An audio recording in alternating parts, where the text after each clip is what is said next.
Kangladassu Assam Rifle Leishalamadi Miam as Homa Hoki when have tare aduna Koirengei si asisu Lotonaba Miam Haibasi the Leingak kupna taba mathou tadabra masigi te muktasu akanba ihoma mathou taga doribra haiba wahangama oja laktabra kamai ning bisu tans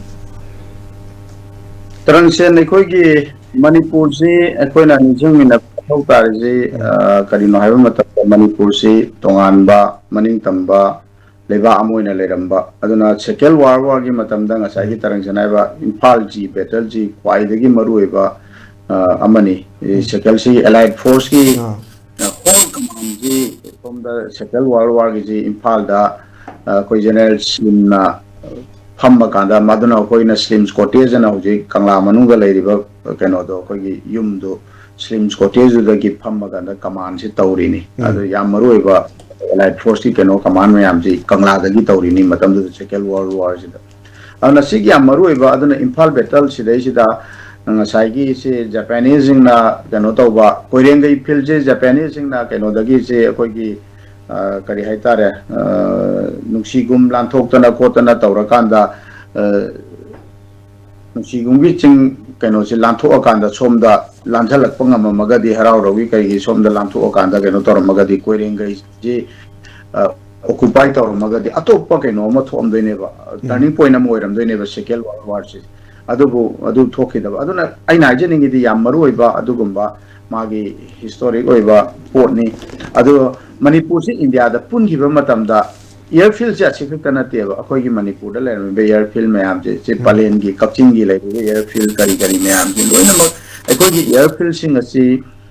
India da pungiba matamda airfield sing asi loina mag defense na mogi oiba da una loina mag defense ski enoina loina mak assume tawrakanda defense na loina control tawbodona tawgiba ma aikoi sida yaugre aduna ujik palen longi da leiba kakchingi leiba airfield loi occupy tawraga dum leidi sin mangai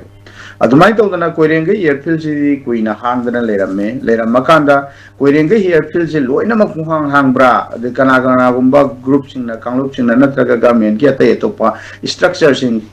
masida sajanba leibra leitabra ga isi chu yengwa machangane ba army khutagi natan aikoina tasengna Koirengei airfield je mase phajana ngak sendana thamje haiba taragadi han leijarami ba Koirengei airfield gi masak to adudagi kana na kayam na occupy tawna gi karam ba structure sajan rage masagi defense ki army gi BSF ki sidana tan atoppa kana na sajan ba leigibra leitabra haiba ji ju yauna thijan ba machangani aduga sidai ina ningsing jaba mana Nosri Nongdom Birena Chief Minister Oiring Matamda Koirengei Matanda Masi Mana Defense Minister Keloi Unadana Masi Kanana Baginamakta Taure Duga Masida Mafam Zida Lariba Kanosin Army di Kari Paramilitary Lariba Defense Ki Kambusin is the Atopa Mafama Pigre Haidana Hagi Port Lake Mafam Chaba Kaure Mafama Topa Pigre Aduna Sigi Mafam Zidi Hangani Haidan Lake Kanda Pigra Kanda Huji Power si occupied Toguna ladies in a Kamaitong lady no Equidana Hanagi Chief Minister Notom Birena Sumasi Mana fighting the Amkana Honarambaki Port Ama Lake Givani Yam Mayek Sanamasi Loin Tadokadorina High Givani Adugojik in a Kamaitolino Aduna Hojik Basiga recently so Hanagi Chief Minister Nodom Birena Hagi was so Muklaki Paus in the Equidana Tenaki Bada Mana Masigi Mapam Jaganota Aduto Pagaloina Hojiksi and Bangaransi Kogi Karihaita protection and preservation of Koirengei airfield Kakiweba Port Ama Lakana Kotana Masi Miangi Homa Tolopagi Port like Ayaduna Mase Koirengei Kakiwana Sagi Tarangana Tambiriba the Maitodana I could historical site sing city historical evidenati Sigimagi I could Karihaita historical within Matungina Matakta Masigi purpose Si airfield sing a singak by Hey Kanana Kani Kogi airfield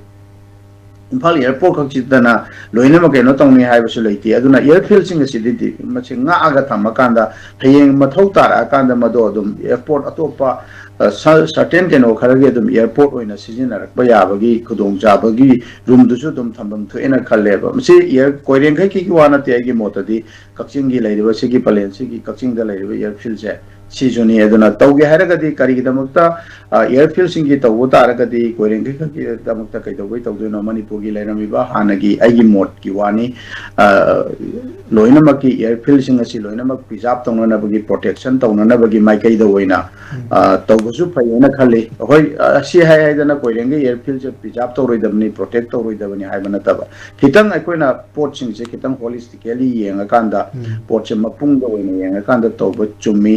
अदुगा मसे government ना अथुबा मतंदा नियम चमन तंगी तगी हानगी chief minister नसु सिदी कनगदौरबनी हायबसी हंजन हंजना